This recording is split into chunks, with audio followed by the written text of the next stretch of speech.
Adewale, can you make me the Adewale, co-host? can you handle that? Yeah, I'm I doing can that. help I'm you doing that. mute.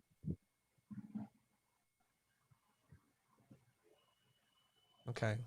So while we get that taken care of, is my audio volume okay for you?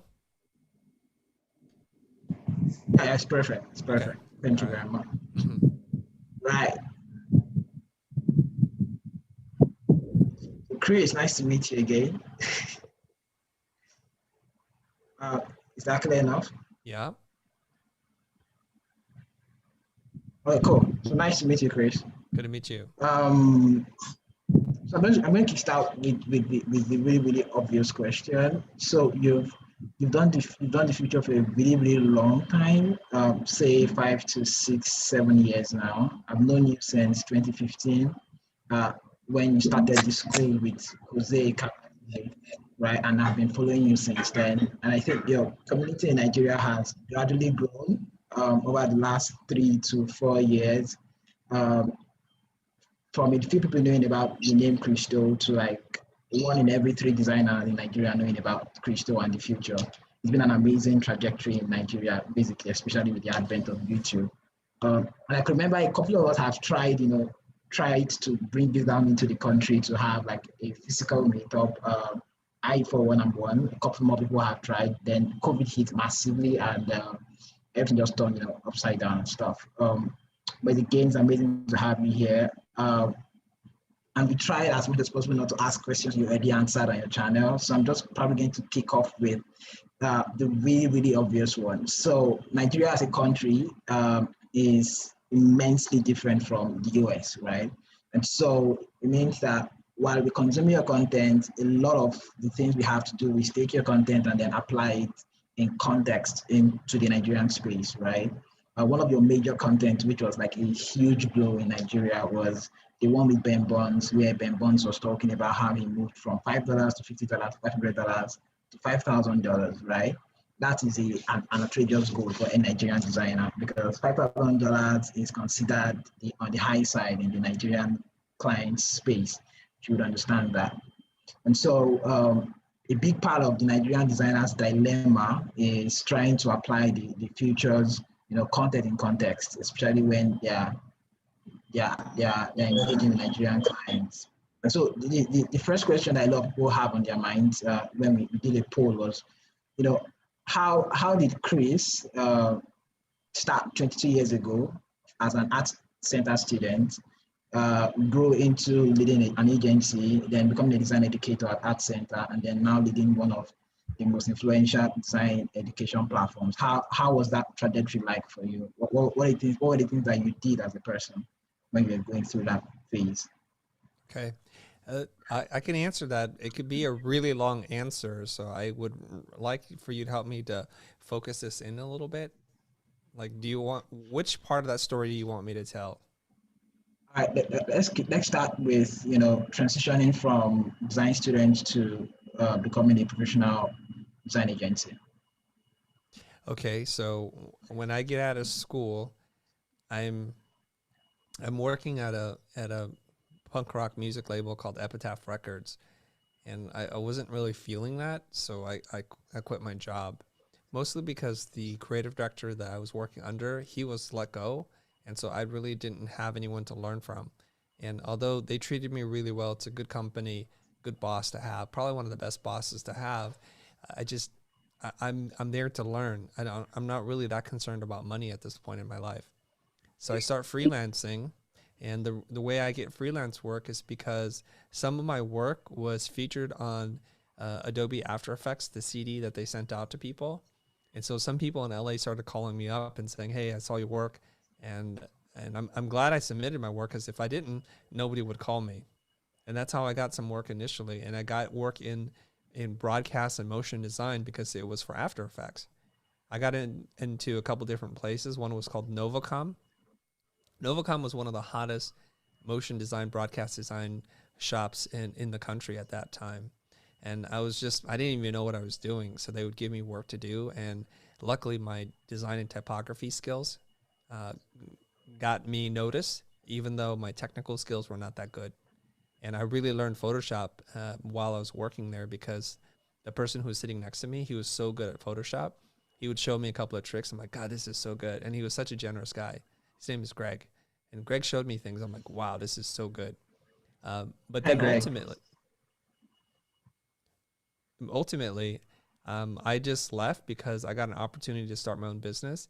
And it was my uncle and his business partner. He builds hotels, and they wanted a graphic design firm, and so they invested, I think it was $5,000 in me, promising me $100,000 total to start this company. But I started working for myself, and I started to make money, and I realized quickly, and because I'm so frugal, I don't need any money at all. I never even used the $5,000 he sent me, and so I was sitting there thinking to myself, why did I just sell my company to somebody for money I don't even need? So that was a really big lesson I learned in life. And luckily for me, they didn't want to continue on with the business. They were having some other issues. And so they released me from the business agreement. And so I was back on my own again. But the lesson I learned is when you're ready to start your business, you're going to tell yourself, I need this kind of computer. I need this kind of software. I need money. I need certain kinds of clients, or I need a salesperson. And the truth is, the only thing you really need is to be able to believe that you can do this thing. Because that's all it was. Because the money never came, and it was never needed. And I ran a company for 25 years, not needing investment money.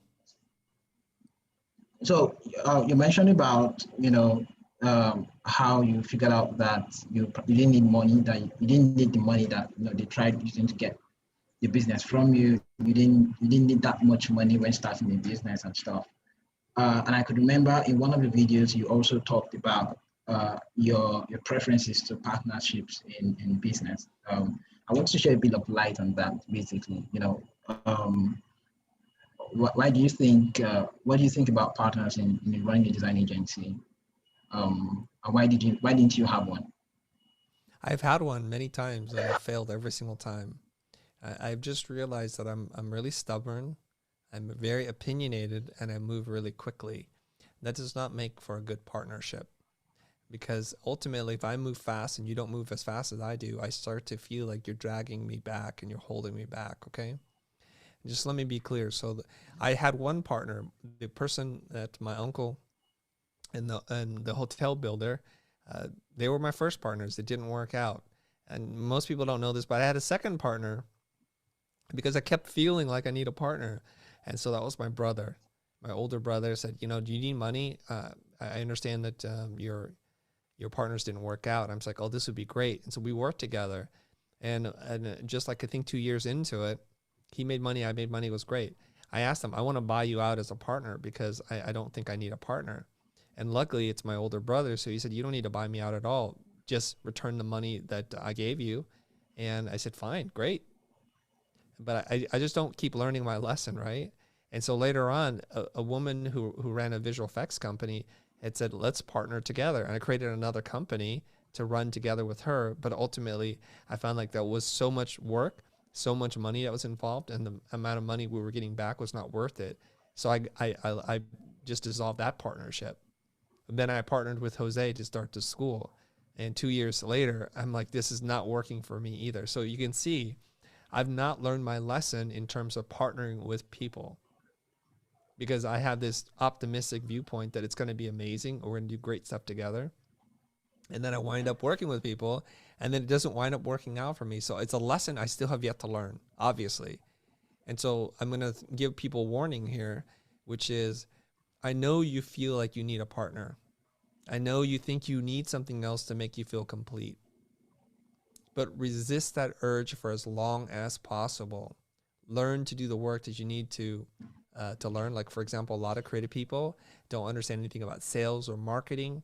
And then what they do is they partner up with someone who does that, who doesn't do a great job at it. And now you've given away 50% of your company for someone that doesn't even do what you wanted them to do. So that's why I'm out there teaching people how to run their business, to do lead generation, to do marketing, to do sales, and how to negotiate, so that you don't feel like you need that anymore.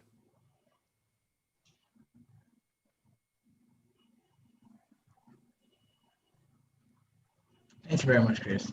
Um, in Nigeria here, we don't have a formal design education. There is nothing like a design degree, right? At best, you get, freelance design certifications from 3-week, 4-week, 8-week boot camps, and which leaves like a big populace searching for a defined learning framework. And I would not ask you, should we go to design school or not? I'm just going to rephrase the question to be much more aspirational and say, how would you suggest that a designer structures his learning path, right? Because right now, everyone, as a beginner, you're open to hundreds of possibilities that design could do for you. You could go into strategy, you go into design, graphic design, motion design, videography, you could go into typography, become a type designer, whatever. You could do a lot of things with design, right?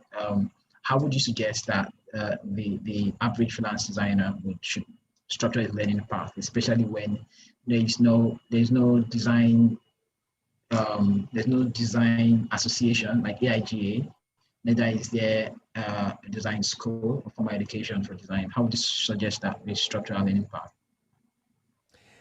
It depends on what area of design you want to focus in on.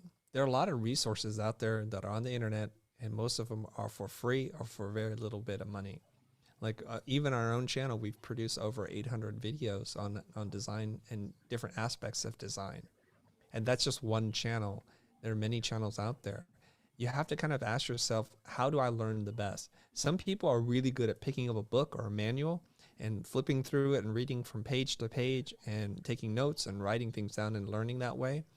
I'm not that kind of person. I like things to move and to incorporate audio and animation and typography, and it keeps me interested and engaged. But that's one way. You can attend a virtual workshop. You can get together with a peer group and mentor each other and create kind of a mastermind group to say like, okay, everybody, like we'll read this book.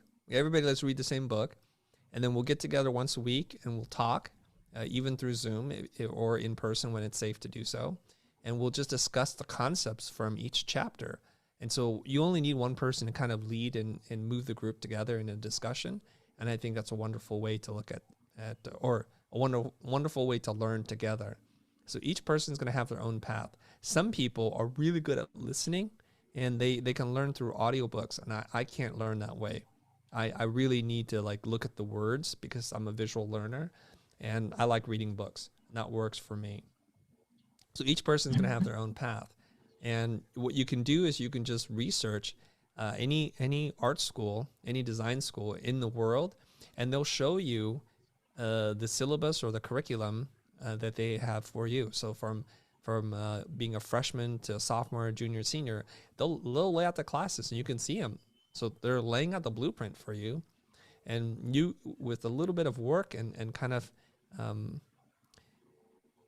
some kind of analytical thinking, you can look through this list and say, this is good, and now I need to learn more about this thing. And that way you can be a self-directed learner.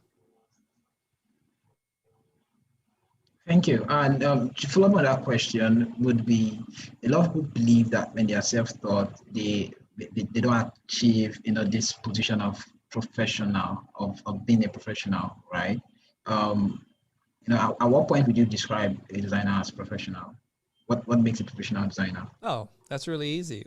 If your main income source comes from what you do, you're a professional.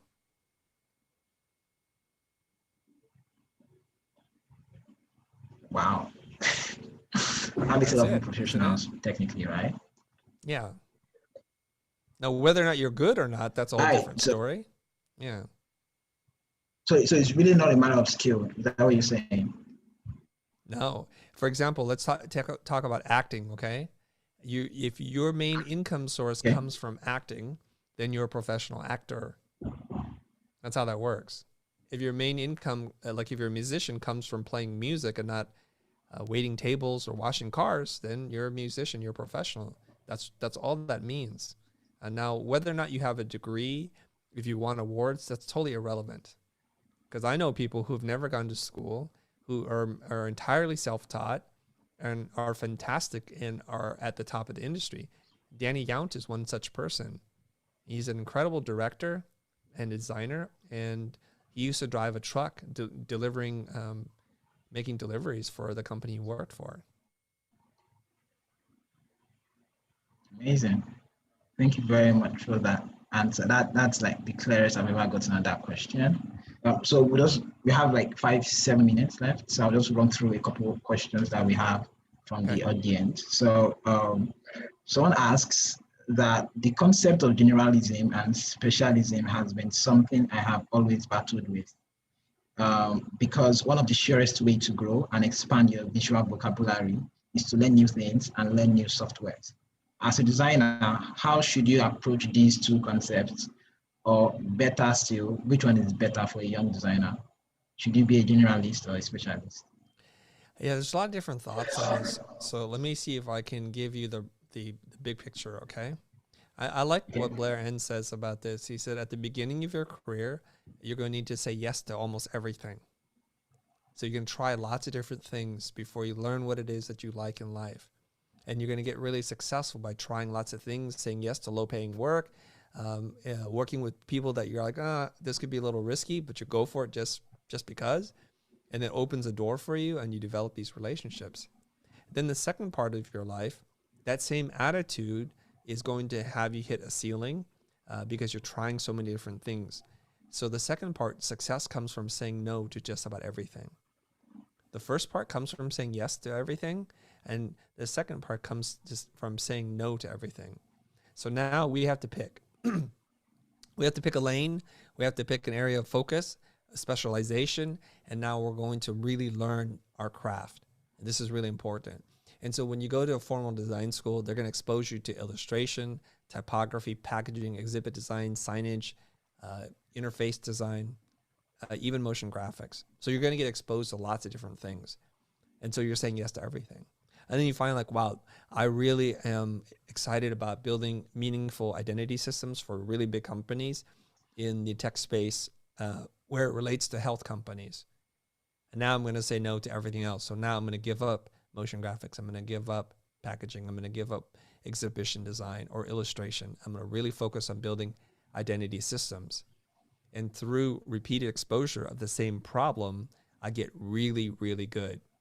I start to form connections and see patterns happening. So everybody that's in the tech health space, I am going to become maybe the top 10 person when people think of identity systems for tech and health. Now I get really well known so that all the big companies who are thinking about hiring someone, I'm the first person they call. Not the last person, the first person. And that's usually where a lot of creatives fail because they're so intrigued by doing new things. They have ADHD, they have shiny object syndrome. They're always chasing the next newest thing because you know why? Because to get really good at something, it's hard work. It's boring. It's repetitive, right? If you think about the best boxers or the best athletes, people who play football, they're out there drilling day in and day out. They're in the gym. They're going through videos and watching how they performed last time. They're looking for weaknesses in their opponents and ways they can tweak and improve their game. That's why they are world class. It takes a lot of work. Now, the audience never sees that work. They just see them show up on game day and they knock out their opponent or they score the victory goal. And they think, wow, natural, God-given talent. What they don't realize is the amount of dedication that each one of these world-class athletes puts into winning and preparing. So if you want to be considered at that world-class level and to separate yourself from what everyone else is doing, it's going to require that kind of work and focus. And then this is where people think it's like you're going to have to give up things. And that's one way of looking at it. But instead of saying, I'm going to give up these things, I'm going to get more of the thing that I want to do more of. So I like comic books, right?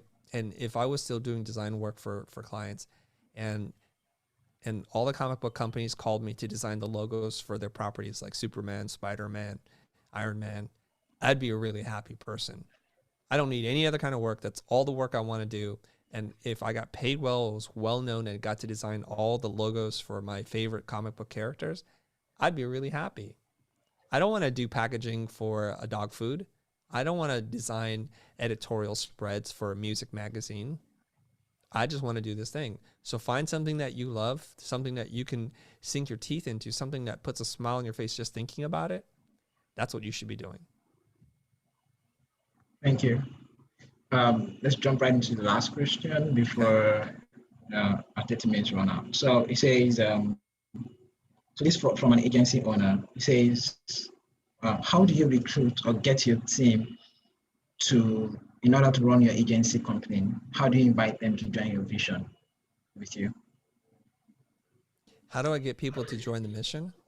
Yeah, to join your vision and to work within your agency. How do you assemble your team? Okay. Well, a lot of companies don't have a mission or a vision. I guess their purpose at that point is just to do more work and make more money.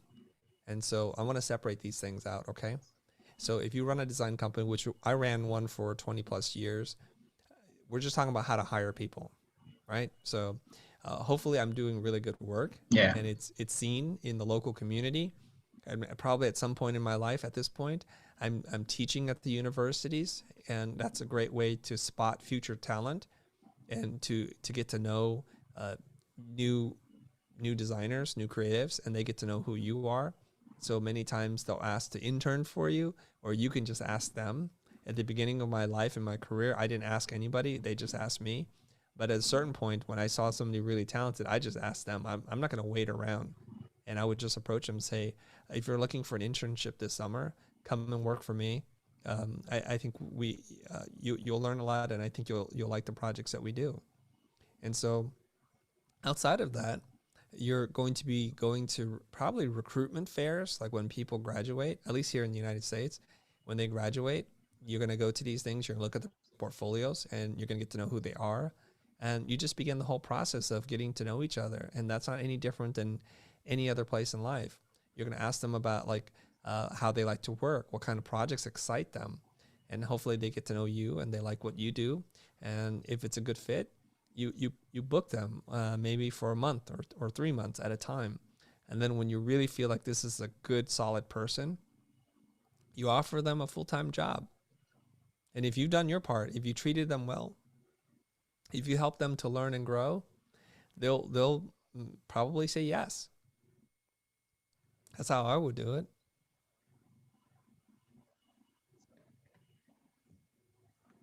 Okay, so there's really no. You mentioned something really about how some companies don't have mission or vision. This is just a follow up on that question, really. Yeah. You mentioned something around how some companies do not have, mission or vision and stuff, right? But in the case of vision, it's actually much more emotional, much more around the vibes I feel with you, and talents that you have. What would you place? Would you place culture over talent or talent over culture when hiring As an employer or as an employee? an employer? Okay. So I used to hire for talent, but that was a mistake because I wanted the very best people to work for me. The very best people are not always the most emotionally mature or stable people. And so they bring a certain energy around them, which if you're like that, great, you all get along, but I'm not like that. I prefer to be more measured and more stoic in the way that I carry myself, to be more even keeled. And so when people bring in a lot of like high energy, a lot of drama, they're really loud, it disrupts my energy, and I need to be more mindful of that. And typically, creatives and designers specifically aren't very loud. They're not very aggressive. So when loud and aggressive people enter their space, their flow or their energy is disrupted too. And so I have to be mindful that I'm looking out not just for me, but the entire team and the chemistry. So today I'd rather hire people that I like, that I get along with. And if they're hard workers, if they're responsible and work with integrity, I could teach them the rest. Thank you very much, Chris.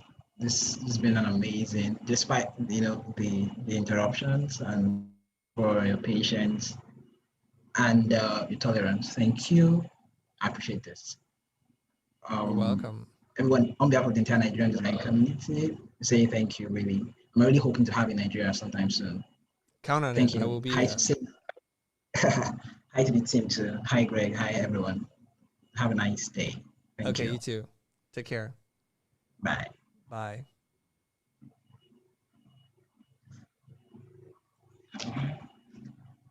Hey guys. Thank you so much for joining us. Thank you for joining me and Chris in today's chat. Sorry we couldn't answer everyone's questions. We could only get 30 minutes of Chris's time. But again, thank you really. This was fun while it lasted, despite the hitches. Tomorrow we'll be having a chat with Tunji Ogoye. Muski and Tunji will be talking tomorrow around something much more specific that their designer is working on, and something around the designer's career as from being a freelancer up until being an expert at what they do. And I'm looking forward to joining you guys. Same link, and then we'll be sharing the YouTube link as early as possible. Thank you and have a nice day. Bye.